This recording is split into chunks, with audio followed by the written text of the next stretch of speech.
What's up, everybody? Arthur here, arthurtut.com, and I'm going to be continuing today deep diving into Atomic Habits by James Clear. And today I'm going to be talking about dopamine. I'm going to be talking about our dopamine response, our dopamine receptors, and how we can hijack our dopamine response to work to our advantage instead of to our disadvantage. So, what is dopamine? Dopamine is a neurochemical which gets released when we feel the anticipation of something, right? So if you're walking down the street and you walk by McDonald's and you can smell McDonald's, it's like, and you smell it and you breathe in that smell of like deep fried fatty food. If that speaks to you, your body suddenly has this hit of dopamine because your body feels this anticipation towards, because your body feels like, okay, McDonald's is like high calories, high fat, high energy, and our obsolete biological wiring, our old body mechanics really craves like all those calories and carbs and fats and all of that.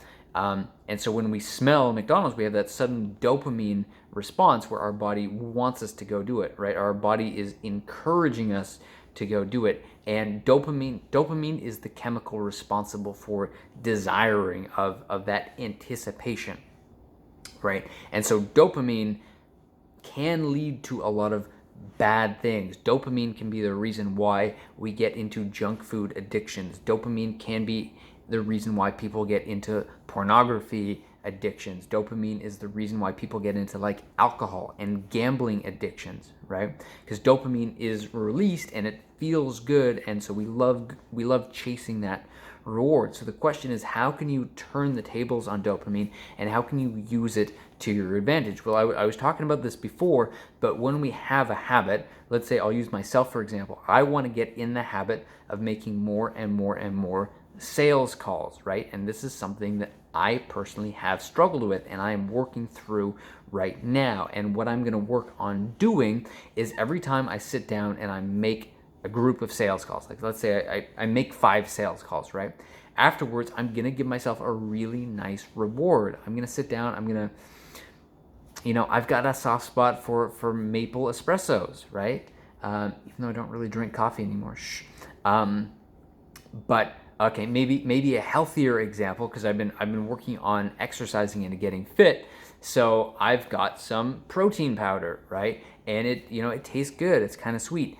So what I could do is, after I go and I make several sales calls, I can reward myself by giving myself a nice protein shake, and that also helps me achieve my exercise goals, but it also feels good and tastes good in that moment. And so what happens then is, when I go and I do those sales calls, which feel difficult in the moment, but then afterwards I reward myself and it's delicious and it feels good, and now I feel great. Now I've created that positive feedback loop where now my body is going to start desiring that I make sales calls because it wants that dopamine from the protein powder and the protein shake. And you see how this works. You see how this creates a positive feedback loop where more and more and more and more and more and more and more I'm going to want to do it. And that's how we create the cycle. Share your thoughts, throw your comments down below. Have you tried something similar like this before? Has dopamine been your friend? Has dopamine been your enemy? How is this going for you? Share your thoughts. I want to hear from you down below. I will respond personally, and we will see you soon in the next one. Much love, fam. Until then.